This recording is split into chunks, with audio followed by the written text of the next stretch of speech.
Bienvenue. Alors aujourd'hui, on va s'attaquer à une idée qui pourrait bien dynamiter des bibliothèques entières. Oui, bonjour. C'est une théorie pour le moins audacieuse, en effet. Complètement.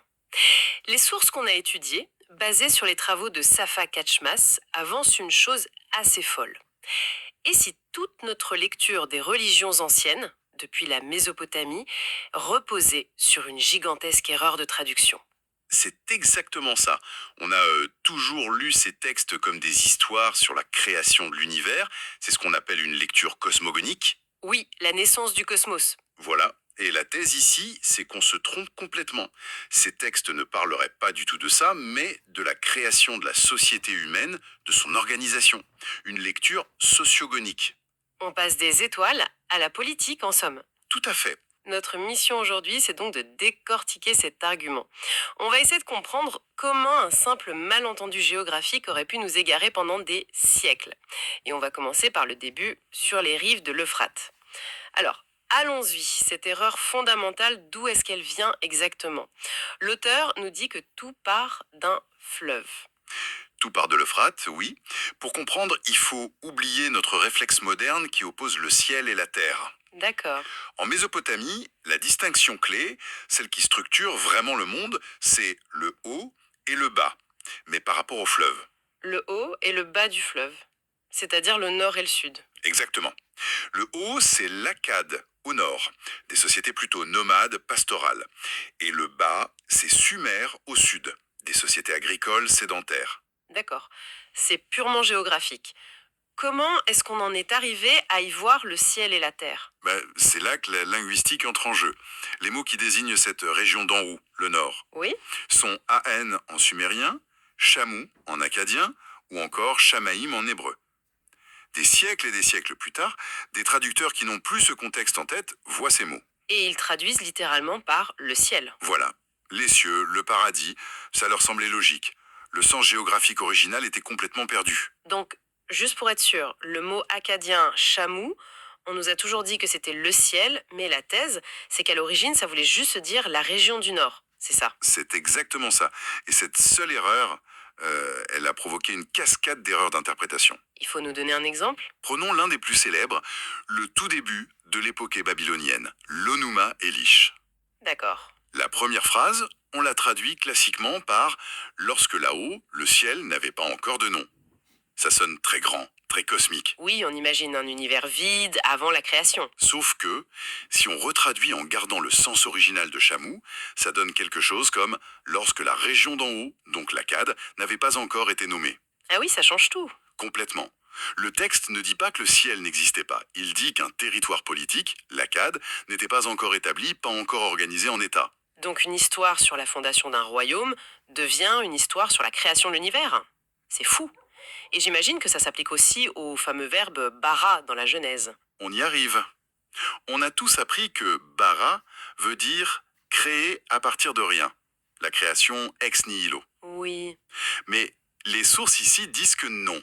Son sens premier, plus concret, c'est séparer, découper, assigner une fonction. Donc, quand le texte dit qu'Élohim bara le ciel et la terre, Il ne les tire pas du néant. Il sépare politiquement et socialement l'Akador, donc le haut, le ciel, de Sumer, le bas, la terre. le premier acte de Dieu ne serait pas un acte de création cosmique, mais Un acte de délimitation de frontières. c'est un acte de mise en ordre. Il prend deux peuples qui existent déjà et il trace une ligne entre eux. Il définit leur rôle, leur statut. C'est un acte fondateur, oui, mais politique, pas cosmique. Vous savez, ça explique quelque chose qui m'a toujours paru étrange dans ces textes. On a des dieux qui sont censés gérer les galaxies et ils passent leur temps à se demander si la viande du sacrifice doit être bouillie ou grillée. Absolument. C'est comme si le PDG d'une énorme multinationale passait ses journées à rédiger le règlement de la cantine. Ça n'a aucun sens. Ça n'a aucun sens s'il est un être cosmique. Mais si on comprend que ces dieux sont en fait une classe dirigeante humaine, alors leur obsession pour les règles du quotidien devient parfaitement logique. Le niveau de détail est stupéfiant. Mais c'est vrai. Ah, Les textes sont pleins de lois sur la nourriture. Telle communauté peut manger de la laitue, pas l'autre. Il y a des règles sur la sexualité, la lignée, le partage des enfants. Et la question du premier-né, humain ou animal, c'est un enjeu juridique énorme. Bah oui, ce ne sont pas des préoccupations divines, hein. Non, ce sont des préoccupations de propriétaires terriens. Ce sont les briques qui construisent un ordre social. Et c'est là que l'auteur propose une équation qui change tout. C'est simple, presque brutal, mais ça éclaire tout. Allez-y. Dieu égale la société dirigeante acadienne, celle du haut, et Adam, c'est-à-dire les humains, égale la société dominée sumérienne, celle du bas. Attendez une seconde. Si Dieu, c'est juste le nom de la classe dirigeante d'Akkad et Adam, le nom de leur sujet de Sumer, Oui, alors toute l'histoire de la création et de la chute, c'est pas une fable morale, c'est le compte-rendu d'un rapport de force politique, une colonisation peut-être. c'est l'idée. Le grand drame divin devient une chronique de la hiérarchie sociale. L'humain créé depuis le ciel, ce n'est pas un être cosmique façonné par un dieu. C'est un individu de la société d'en haut, un Acadien qui vient imposer son ordre aux gens d'en bas. D'accord, je vois. Si les dieux sont des rois, ça explique leur obsession pour la gestion du quotidien. Mais alors, on fait quoi de tous ces concepts grandioses qu'on associe à ces mythes? L'arbre de vie, la montagne cosmique. D'où ça vient si tout est si terre à terre? Oui, voilà. Selon cette thèse, ce sont des constructions universitaires, des fantômes créés par la toute première erreur de traduction. Ah oui. Une fois qu'on a décidé que Chamou était le ciel, on a été obligé de tout interpréter de manière cosmique. Mais si on revient au sens social, tout redevient très concret. D'accord, alors déconstruisons-les un par un. On commence par l'animal cosmique. Alors ce n'est pas une bête mythologique. C'est un totem, le symbole d'un clan, d'une unité sociale. La source cite même une équation trouvée dans les textas. Mouton égale société humaine. Le symbole est directement lié au groupe. Directement. Et ça permet de comprendre des rituels très très profonds. Par exemple, la question du cannibalisme, qui était une réalité à l'époque. Le rituel permet de dépasser ça symboliquement. C'est une idée très forte, ça. On passe d'un acte de violence brute à un acte symbolique qui fonde la société. Comment est-ce que ça marche, cette substitution? Le rituel établit une équivalence. Au lieu de manger, disons, l'enfant d'un clan rival, on décrète que cet agneau, ou même cette botte de laitue, est cet humain. D'accord. En le sacrifiant et en le consommant selon des règles très précises, on accomplit l'acte de domination de manière symbolique et non plus littérale. On remplace la violence par la règle. C'est une étape de civilisation fondamentale. Et pour l'arbre de vie cosmique, ce grand symbole universel? Même logique. Ce n'est pas un arbre mystique qui flotte dans le ciel. Ce sont des plantes bien réelles qui sont au cœur du système de production. L'auteur nous dit: arrêtez de chercher un arbre mythique. Et étudier quoi à la place? La laitue, le figuier, le palmier dattier, la lentille. Ce sont ces plantes-là qui font l'objet de lois qui définissent l'économie, qui sont au centre des rituels. L'arbre de vie, c'est le garde-manger et le code civil de l'époque, en fait. Et la montagne cosmique, le lien entre les dieux et les hommes? C'est la ziggourate, le temple, mais pas en tant que lieu mystique. En tant que centre du pouvoir? Exactement. Politique et économique. C'est le Parlement, la banque et le tribunal réunis en un seul bâtiment. C'est une montagne de pouvoir bien terrestre. Donc, si on enlève tous ces concepts cosmiques, ça doit changer la lecture des histoires des dieux. Je pense au voyage de la déesse Inanna. On nous dit qu'elle visite le ciel et la terre. Ah, mais c'est la preuve par la géographie, ça. Comment ça? Les sources expliquent que les textes décrivent son itinéraire.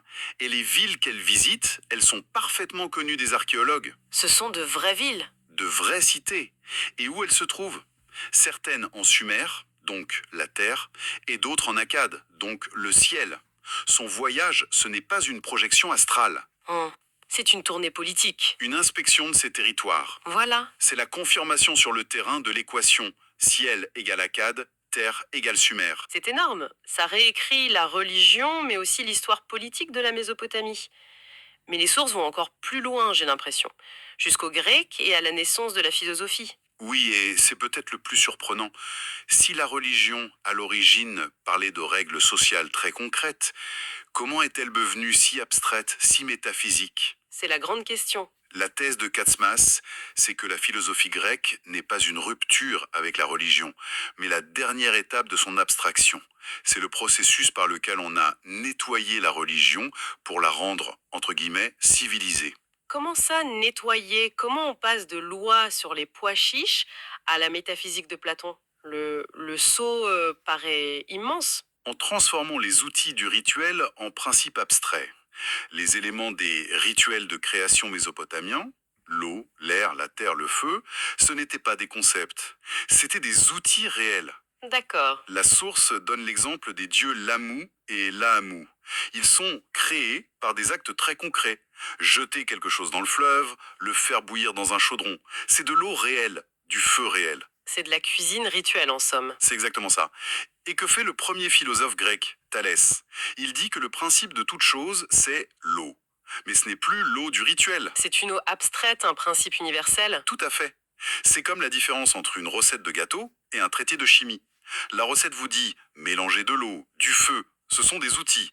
Le chimiste va parler des principes de l'hydratation et de la thermodynamique. Les philosophes grecs ont pris les ingrédients du rituel et les ont transformés en principes abstraits. C'est l'idée.